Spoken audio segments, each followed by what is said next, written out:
आज 30 नवंबर 2025 है। पिछले कुछ हफ्तों से ऐसा लग रहा है मानो हमारा ग्रह हमें कुछ संकेत दे रहा है। और वो संकेत काफी जोरदार है। हाँ, बिल्कुल। दुनिया के अलग अलग कोनों से तबाही की खबरें आ रही हैं।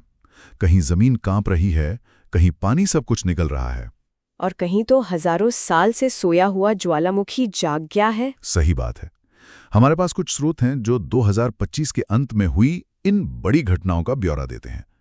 तो आज हम इन अलग अलग टुकड़ों को जोड़कर ये समझने की कोशिश करेंगे कि आखिर ये बड़ी तस्वीर है क्या। बिल्कुल, ये सिर्फ आपदाओं की एक लिस्ट नहीं है। आज हम एक कह सकते हैं जासूस की तरह इन सुरागों को देखेंगे और ये पता लगाने की कोशिश करेंगे कि ये घटनाएं आपस में जुड़ी कैसे हैं। क्या ये सिर्फ एक इत्तेफाक है कि ये सब एक साथ हो रहा है, या फिर ये किसी बड़े पैटर्न का हिस्सा है। हाँ, यही सवाल है। हम इन घटनाओं के पैमाने, उनके पीछे के विज्ञान और सबसे जरूरी हम सब पर पड़ने वाले उनके असर की तह तक जाएंगे। हाँ, वो भी। हाँ, वो भी। तो चलिए इस गुत्थी को सुलझाना शुरू करते हैं दक्षिण पूर्व एशिया से, जहां नवंबर के महीने में पानी ने सचमुच कहर बरपाया है। हमारे स्रोतों के मुताबिक वियतनाम, थाईलैंड, फिलीपींस जैसे कई देश एक के बाद एक आए तूफानों और भयानक मानसूनी बारिश की चपेट में आ गए। और वियतनाम के आंकड़े तो सच में चौंकाने वाले हैं। हाँ, 2 लाख से ज्यादा घर तबाह हो गए और 11 लाख घरों की बिजली चली गई। 11 लाख? ये किसी एक शहर की नहीं, बल्कि एक बहुत बड़े हिस्से की कहानी है। और यही बात इसे और ज्यादा गंभीर बनाती है। ये कोई एक दिन की भारी बारिश नहीं थी। नहीं, बिल्कुल नहीं। ये तूफानों की एक पूरी लहर थी जिसने पूरे इलाके को हफ्तों तक अपनी गिरफ्त में रखा। थाईलैंड के दक्षिणी हिस्सों में तो एक ही दिन में 13 इंच बारिश हो गई। एक मिनट, 13 इंच बारिश एक दिन में? हाँ, 13 इंच। इसे ऐसे समझिए कि जितना पानी वहां कुछ महीनों में गिरता है, उतना सिर्फ 24 घंटे के अंदर बरस गया। बाप रे। जाहिर है इसका नतीजा भयानक ही होना था। लगभग 20 लाख लोग सीधे तौर पे प्रभावित हुए। ये तो सुनने में ही डरावना लगता है। और फिलीपींस का क्या? वहां तो शायद एक के बाद एक तूफान आए थे।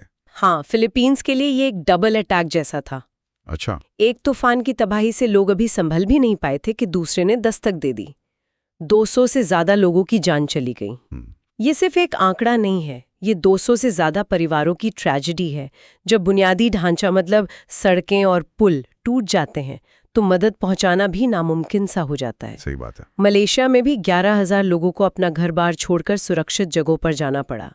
ये एक मानवीय संकट है। मतलब ये सिर्फ संपत्ति का नुकसान नहीं है, बल्कि लाखों लोगों की जिंदगी उजड़ गई है।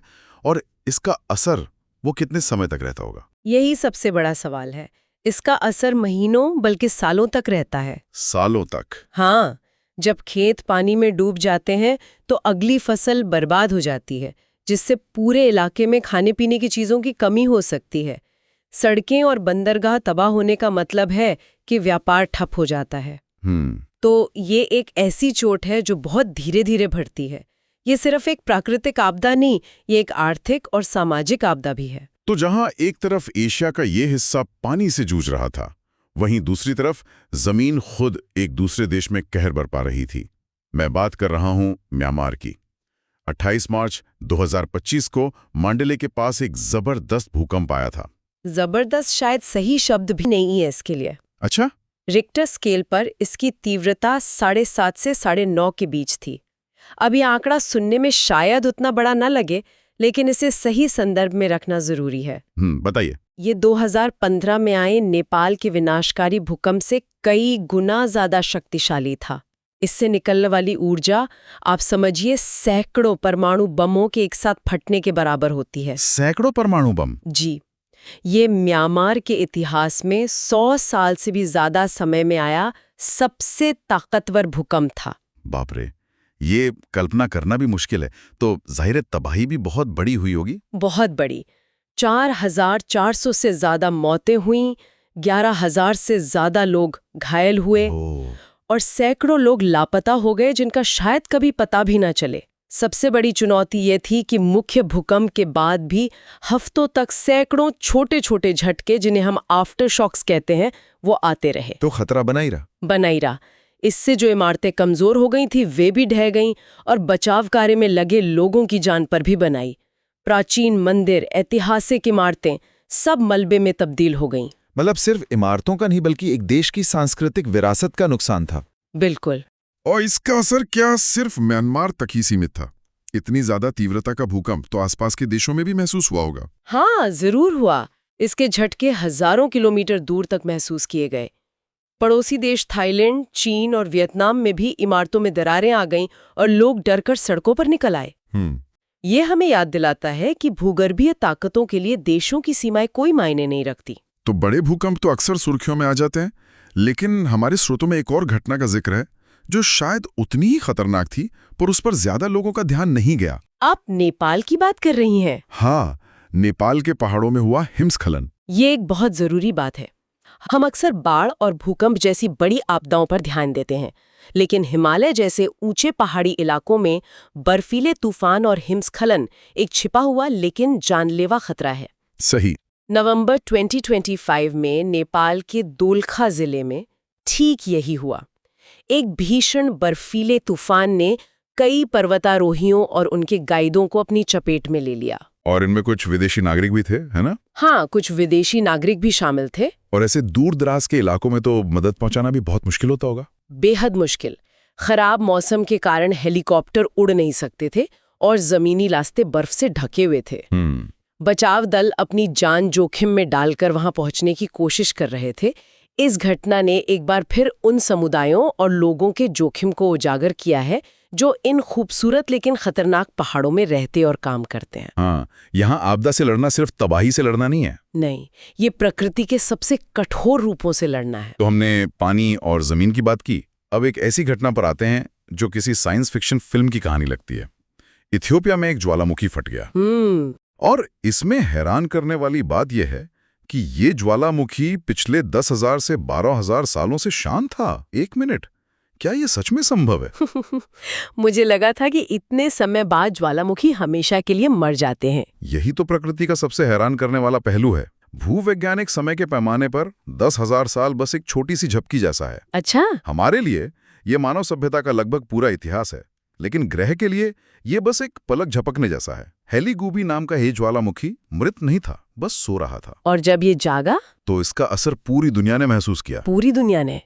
मतलब इसका असर सिर्फ इथियोपिया के आसपास नहीं हुआ? नहीं, बिल्कुल नहीं। इसका विस्फोट इतना शक्तिशाली था कि इसने राख और गैस का एक विशाल गुबार वायुमंडल में 14 से 16 किलोमीटर की ऊंचाई तक फेंक दिया। रुकिए, 16 किलोमीटर की ऊंचाई? इसका मतलब क्या है? क्या ये सामान्य से ज्यादा है? बहुत अच्छा सवाल है। इससे हवाई जहाजों को क्या खतरा हो सकता है? हाँ, तो ज्यादातर कमर्शियल उड़ानें 10 से 12 किलोमीटर की ऊंचाई पर उड़ती हैं। ये गुबार उससे भी ऊपर तक गया। और ये सिर्फ धुआं नहीं है। अच्छा? ज्वालामुखी की राख असल में पत्थर और कांच के बहुत ही बारीक कणों से बनी होती है। जब ये किसी जेट इंजन में जाती है तो इंजन की गर्मी से पिघलकर शीशे की तरह जम जाती है। और इंजन फेल हो सकता है। बिल्कुल, जिससे इंजन फेल हो सकता है। ये एक उड़ते हुए जहाज के लिए सबसे बड़े खतरों में से एक है। तो इसका मतलब ये हुआ कि लाल सागर और अरब प्रायद्वीप के ऊपर का पूरा हवाई यातायात ठप पड़ गया। अरे बाप रे! यूरोप को दक्षिण एशिया और मध्य पूर्व से जोड़ने वाले कई जरूरी हवाई रास्ते बंद करने पड़े। सोचिए, इथियोपिया के एक दूर दराज इलाके में एक ज्वालामुखी फटता है और दुबई से लंदन या दिल्ली जाने वाली उड़ानें रद्द हो जाती हैं। ये हमारी दुनिया के इंटरकनेक्टेड होने का एक जीता जागता उदाहरण है। सही कहा। एक स्थानीय घटना का असर वैश्विक हो सकता है। तो हमने पानी, जमीन और आग तीनों तरह की आपदाएं देख लीं। ये सब सुनने में बहुत भयानक है। अब आते हैं उस सवाल पर जो शायद हर कोई सोच रहा होगा। इन सब की कीमत क्या है? मतलब इन सब का आर्थिक नुकसान कितना बड़ा है? हमारे पास म्यूनिक री की एक रिपोर्ट के कुछ आंकड़े हैं और वे चौंकाने वाले हैं।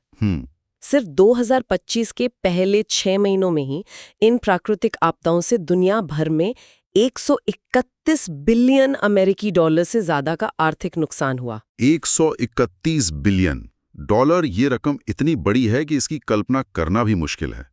क्या ये सामान्य है? नहीं, ये सामान्य से बहुत ज्यादा है। और इससे भी दिलचस्प बात यह है कि इस 131 बिलियन डॉलर में से 80 बिलियन डॉलर का नुकसान बीमाकृत था, मतलब इंश्योर्ड। अच्छा, 80 बिलियन। हाँ, यानी ये पैसा बीमा कंपनियों को देना पड़ा। ये 1980 के बाद से अब तक का दूसरा सबसे बड़ा बीमाकृत नुकसान का रिकॉर्ड है। तो इसका मतलब ये है कि आपदाएं ना सिर्फ ज्यादा हो रही हैं, बल्कि वे उन जगहों पर हो रही हैं जहां ज्यादा कीमती संपत्ति है। रिपोर्ट में एक और भी दिलचस्प तुलना है। भूकंप जैसी भूवैज्ञानिक घटनाओं से कुल नुकसान का सिर्फ 12% हुआ, सिर्फ 12%? जबकि लगभग 88% नुकसान मौसम से जुड़ी आपदाओं से हुआ, जैसे तूफान, बाढ़ और जंगल की आग। ये अंतर तो बहुत ज्यादा है, ऐसा क्यों?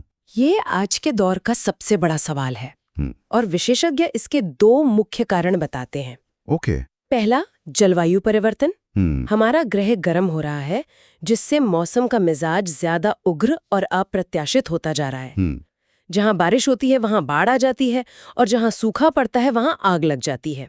तूफान भी पहले से ज्यादा ताकतवर हो रहे हैं। और दूसरा कारण? दूसरा कारण हम खुद हैं। हम खुद कैसे? हमारी बढ़ती आबादी और शहरों का फैलाव। हम उन जगहों पर ज्यादा से ज्यादा घर, ऑफिस और फैक्ट्रियां बना रहे हैं जो प्राकृतिक रूप से खतरनाक है, जैसे कि समुद्र तटों के पास या नदियों के किनारे। तो जब कोई तूफान या बाढ़ आती है तो पहले की तुलना में अब नुकसान के लिए कहीं ज्यादा चीजें मौजूद होती हैं। बिल्कुल। लेकिन विकास तो जरूरी है, लोग रहेंगे कहाँ? क्या इसका मतलब है कि हमें तटीय शहरों का विकास रोक देना चाहिए? ये तो व्यवहारिक नहीं लगता। ये एक जायज सवाल है और इसका जवाब विकास को रोकना नहीं, बल्कि विकास का तरीका बदलना है। तरीका बदलना है। हाँ, हमें ऐसे घर और शहर बनाने होंगे जो इन आपदाओं का सामना कर सकें। हमें अपनी चेतावनी प्रणालियों को और बेहतर बनाना होगा। ये समस्या का सामना करने से इनकार करना नहीं, बल्कि होशियारी से उसके साथ जीना सीखना है। हम खतरे को शून्य तो नहीं कर सकते, लेकिन हम उसके प्रभाव को कम जरूर कर सकते हैं। तो आज की हमारी इस पड़ताल से ये साफ है कि 2025 के अंत में हुई ये घटनाएं महज अलग-अलग बुरी खबरें नहीं हैं। नहीं, कहानी है एक ऐसे ग्रह की जो बदल रहा है और उन बदलावों का हम पर गहरा असर पड़ रहा है। बिल्कुल। इन स्रोतों ने हमें आपदाओं की एक सूची से कहीं ज्यादा दिया है। उन्होंने हमें एक पैटर्न दिखाया है, एक चेतावनी दी है। और ये हमें एक बहुत ही अहम सवाल पर लाकर छोड़ देता है। और वो सवाल क्या है? जब हमें पता है कि ये खतरे बढ़ रहे हैं और हमें ये भी पता है कि इसके पीछे के कारण क्या हैं, तो हम कब तक सिर्फ आपदा आने के बाद प्रतिक्रिया देते रहेंगे? सही बात है। भविष्य में होने वाले नुकसान को कम करने के लिए हमारी योजनाओं, हमारे शहरों के डिजाइन और हमारी जीवन शैली में किस तरह के बुनियादी बदलाव की जरूरत है। सवाल अब ये नहीं है कि अगली आपदा कब आएगी। सवाल ये है कि जब वो आएगी तो क्या हम पहले से बेहतर तरीके से तैयार होंगे।